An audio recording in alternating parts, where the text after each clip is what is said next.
The other big story, of course, today is that it's Friday. You know, we're looking at the weather. The weather isn't great, right? So, remember, Alistair Campbell always used to say, whenever something good happened, he'd go, well, see, told you, under Labour, things are better. Well, it doesn't look any better at the moment. And also, at 6 p.m. tonight, as he told you, Keir Starmer's going to go off and spend the rest of the evening with the kids. So forget about the first 100 days. He's going to be, clocking off. People were telling me last night this is a new sea change in the way that we're going to see politics in this country, because Reform are going to get bigger. The Lib Dems have got a bigger share now as well, and so it's all to play for. And the Tories could genuinely morph into Reform.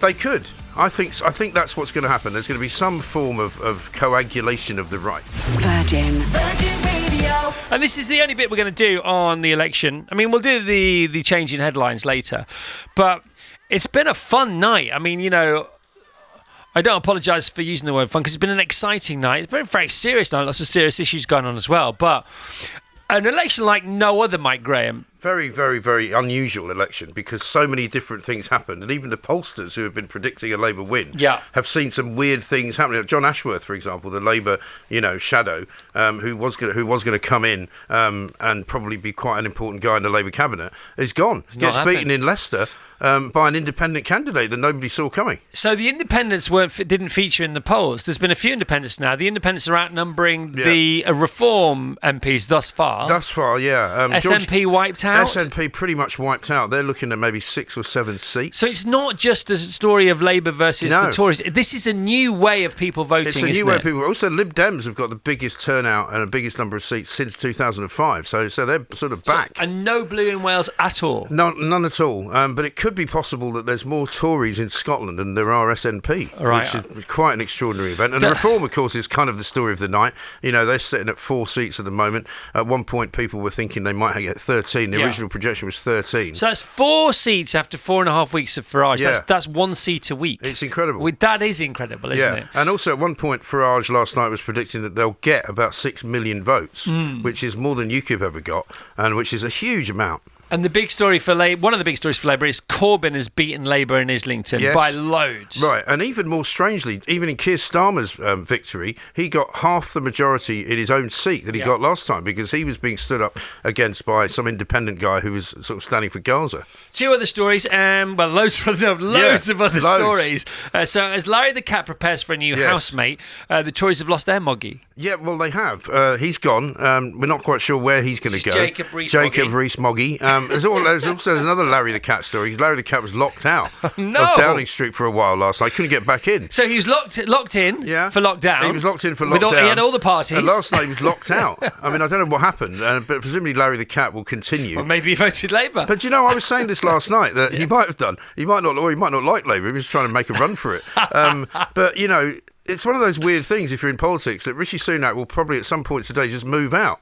And the removal vans will turn up. They'll take all his stuff, and I know most people know that he's got another house somewhere in central London, where his kids live. But nevertheless, there'll be stuff that needs to be packed up and moved out. Yes. And then Starmer and his family get to move in. Got it all going on. It's weird. And the techie bro story about Rishi Sunak, him going to California. Unfortunately for Rishi, he's kept his seat, so he's going to have to stick around. Well, he's going to either that or break another promise, which he could do, because that's what they do a lot of, isn't it? His speech was pretty profound, though, wasn't it? It was very profound. To the contrary. And also now I'm going to be here for the next few years. Now they don't know who's going to be in the running for the new leadership of the Tory party, because they'll still need a leader, and a lot of people are talking about Ian Duncan Smith coming back, who possibly, just about clung onto his seat. Jeremy Hunt clung onto his seat. Jeremy Hunt did as well, and also Richard Holden, who's the chairman of the party, who was parachuted into Billericay.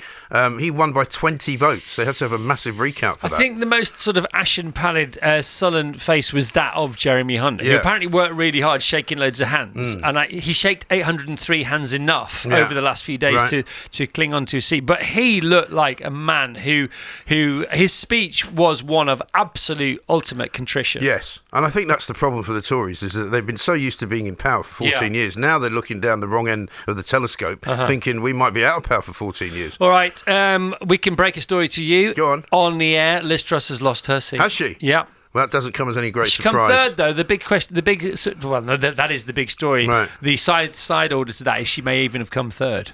Well, she might be on her way to America as well then, because that's where she thinks the money Yeah, is. the people weren't happy with her at all going to America. Her constituents plug in her book when she's just crashed the economy. That is not. I think the sort of the most optimistic thing about this whole situation is when you sort of betray the British public, they come out fighting. Yes. They come out voting, don't they? They do.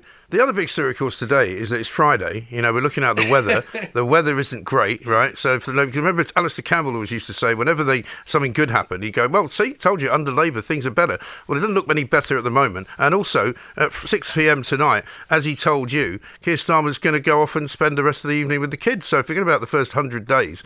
He's going to be, clocking off. Isn't he on a plane to America on Sunday afternoon? He's got to go to a NATO summit. Yeah, there's a G something, and there's a NATO summit as well with Joe Biden, who's still not sure really where he is. Yeah, because a lot of your gang were talking about that yesterday because you weren't legally allowed to talk about anything else. Right. And so that's ongoing as well. Yeah, because we think he's going to step down at some point. They're going to have to find a new presidential candidate. But again, what I was buoyed by overnight, the Americans only have a sort of left or a right to turn to. Right. It is just blue or red. Yeah. Well, we have these sort of speckles of flex. Right. These sort of warning shots, like the Lib Dems are back on nearly 60 seats now. So they're back, aren't they? Yeah, they're back. It's good, isn't it? I think it is good. I think it's very good. But also, a lot of people were telling me last night, this is a new sea change in the way that we're going to see politics in this country, because reform are going to get bigger. The Lib Dems have got a bigger share now as well. And so it's all to play for. And the Tories could genuinely morph into reform. They could. I think that's what's going to happen. There's going to be some form of coagulation of the right. All right, most importantly, how the heck are you staying awake, my friend? I'm feeling good. Well, you look fantastic. It's exciting. This is what we live for. It's news. I mean, how many times have I sat here and said to you, it's news, man. It's what we do. But out of all the things you've experienced in your 60-odd years now on the planet, 97, Tony Blair, potentially a bigger landslide than may have what's happened overnight. A bigger vote share that Tony Blair had as well. I think Corbyn had a bigger vote share. They did, yeah, absolutely. Corbyn had a bigger vote share 5 years ago than Starmer had overnight. Starmer has just now. that we voted differently. Yes.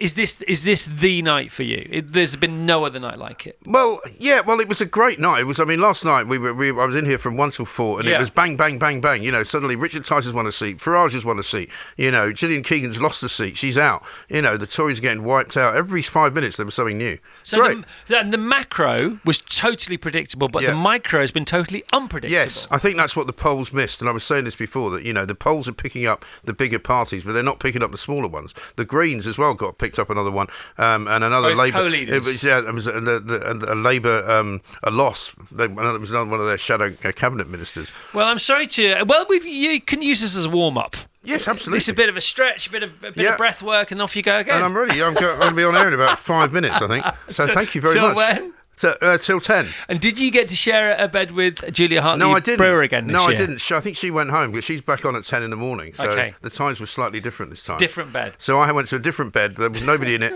and I slept very soundly for about 90 minutes. That's all you need. Mike, great to see you, man. See you later. Good luck. Thank you.